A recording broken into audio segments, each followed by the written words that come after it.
సుబ్రహ్మణ్యేశ్వర స్వామిని ఒక విగ్రహ రూపంలో కాకుండా అగ్ని రూపకంగా అత్యున్నః పాతు కృత్తికాః అని నక్షత్రష్టిలో చెబుతారు. అలా దీపారాధన చేయడం అంటే సుబ్రహ్మణ్యేశ్వర స్వామి ఆరాధన చేయడమే.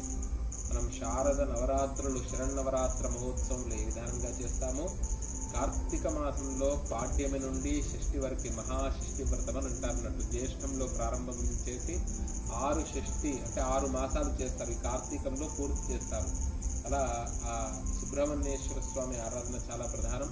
ఈ పౌర్ణమి వరకు కూడా నిజంగానే యమబాధలు ఉండవంట, అనారోగ్య సమస్యలు తొలగిపోతాయి. ఎవరైతే కార్తీక మాసంలో ఆకాశ దీపాన్ని ఉంచి ఆకాశ దీప హరిహర క్షేత్రాలు దర్శించి ఇలా దీపారాధన చేసి సుబ్రహ్మణ్యేశ్వర స్వామి స్వరూపకంగా కొలవడం ద్వారా అలా ఈ రామభద్ర క్షేత్రంలో కూడా ఇలా తులసి